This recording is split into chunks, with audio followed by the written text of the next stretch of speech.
Hi, and welcome back to my channel.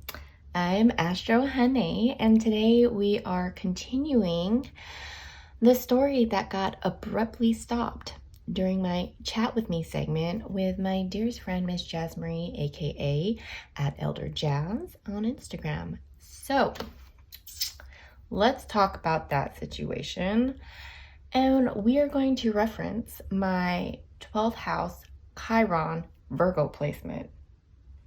Okay, so it is said that your Chiron wound is your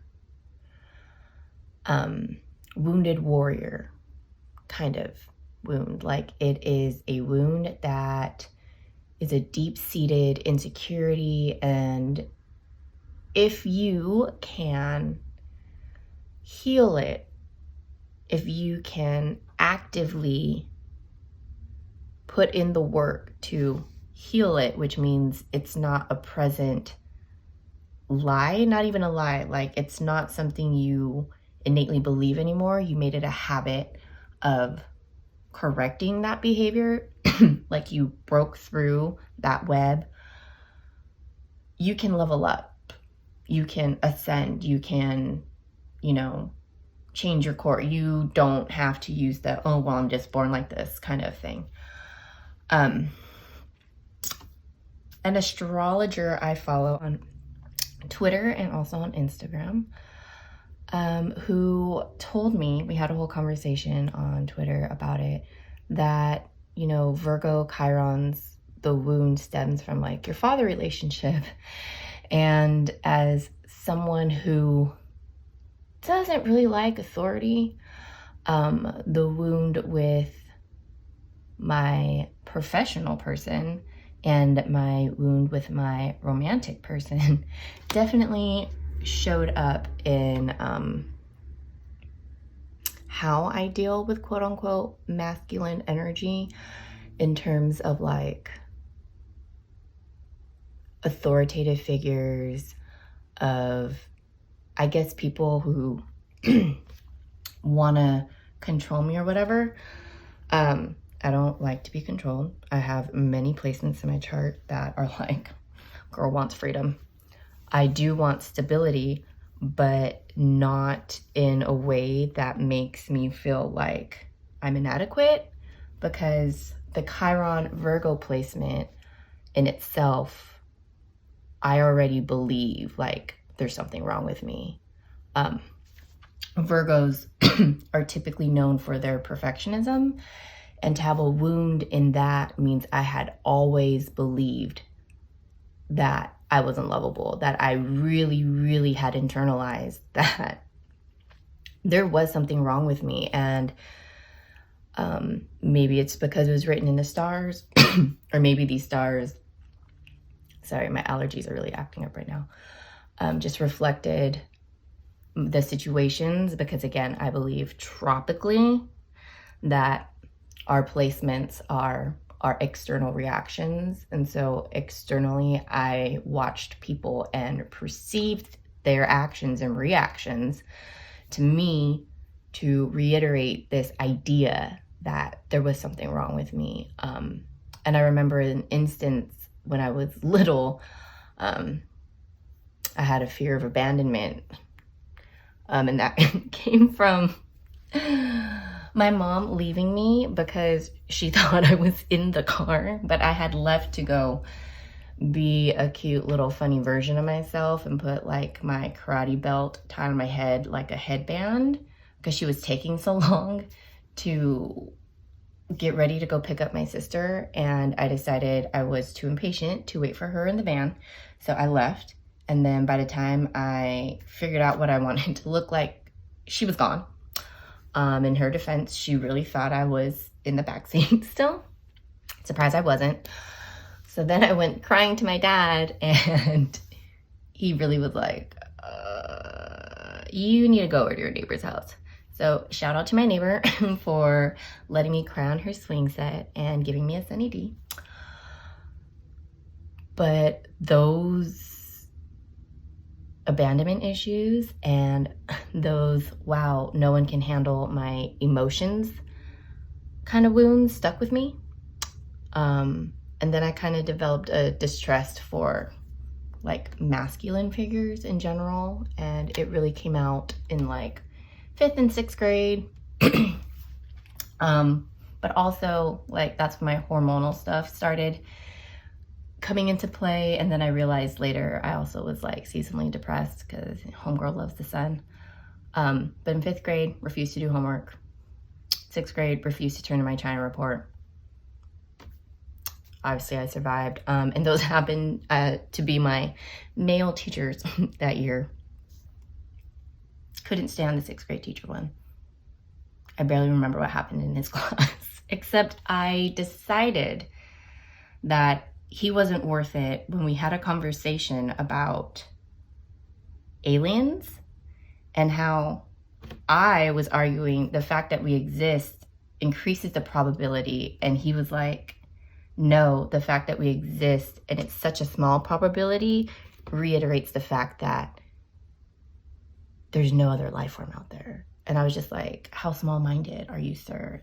I think you're an idiot. And then I just rebelled and refused to never turn in my China report, which was insane for me to decide because I had literally gotten books, done the research, started writing it, was drawing the whole flag, and just stopped because I was like, nope, we're not going to do that. So this time of newness in my life, because recently, if you know me or if you don't know, I got a house and I moved in December. And so I had all this new kind of energy, and I think my motivation for moving finally, because I'd been wanting to forever, was to kind of escape authority, to escape what I thought was super limiting. And I was leaving behind energies that A, didn't communicate clearly their needs, and B, would explode. And I felt like I always got painted to be like the villain in the situation, always. Like there was never accountability on the other side. Which brings me back to those two people. I was dealt two very similar yet different aspects of that energy, where professionally, you know, I felt super intimidated by this person because they are higher up than me. And I felt like my job was on the line, and I just felt super criticized. And it took me a while to even realize it was personal. Like, that's how compassionate I am. I was like, oh no, it's the benefit of the doubt. But like the past 2 years, it just got increasingly worse. And I even have like hard evidence, not to get into details, but it's like, yeah, no, it got personal for whatever reason. And on the other hand, because that situation was happening and because I felt kind of the same vibes from them, I would take out my anger and my resentment and all the stuff I felt like I couldn't present at work onto them. And then later realized that, oh no, this resentment, this anger stemmed from like decades back. Like this goes back to like tiny me. And I had realized that I'd never really fully embodied how angry and upset I had been probably my entire life, but mainly towards that kind of energy, towards a very controlling, unwilling to hear me out, I guess like narrow-minded view of me, because A, I hate being put in a box, and B, like, I will always try my best to rectify a situation, but if I can tell, and I'm just super sensitive and empathetic and just observant, that it's a waste of my time to even try to explain, because I just feel like sometimes people are so jaded it's like a waste of breath, like a waste of energy to over explain. And I have the tendency to do that because I need people to kind of understand where I'm coming from, because my 12th house placement also has Mercury in there, and Virgo is a Mercury sign. So the depth of my brain is vast, but also I know most people don't have that depth innately.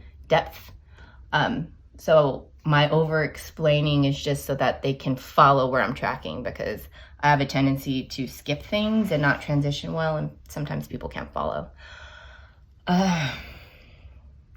So dealing with these two energies at once was super daunting, because it was just like I couldn't catch a break. I was like, I felt like I left this energy, and here it came back at me even harder. And it was unrelenting. And I really had to decide how I was going to move forward, because in the past, I would match the energy, and that only made me feel worse. Like, that made things escalate, and things were said that were super hurtful. But in like all situations, the other party didn't apologize. Like, they were never remorseful to my face. They never held accountability towards me. And I'm that person who's like, maybe if I model it, they'll follow suit. Maybe if I'm just super understanding, like, it'll stop. But like I said, professionally, I had witnessed the escalation in 2 years. And then romantically, I couldn't handle the same thing, like, quote unquote, at home, when I was like, no, I really need to rest because this work situation is so stressful. So what had brought me peace was, if I really can't just change the work situation, then I could change how I showed up for my potential partner. And then just moving in love with that, and being like pure intention, and not being judging with myself and them, I was able to like release the anxiety and, you know, like let go of that, and let go of trying to control that situation. And then that gave me more energy to actually reflect and think and realize just how angry and resentful and hurt I had been this past year, job-wise, and really decide to harness that, because I have this reputation amongst mainly my family and I guess some friends to be very aggressive and very angry. And I'm like, I don't think anyone's ever really witnessed just how angry I can be, because I've always kept that under wraps. Yes, my face is very expressive, and yes, you can probably tell if I'm unhappy. But I've also worked extremely hard to keep my face neutral and to not reveal a lot often, just because I'm completely sensitive and I never want to hurt someone on accident. And I know sometimes my choice words can, and me just owning my hurt, my disdain, really just like shakes people, especially because my cultural background loves to save face, and we'd rather have like the collective be happy, even if it's like self-sacrificing. And I understand that's kind of like a cultural circumstance that has been inherently internalized as a tradition, but that was just like in means of survival, because coming to America, and don't get me whole started on that, you know, we did what we needed to do to survive, and now I'm trying to thrive.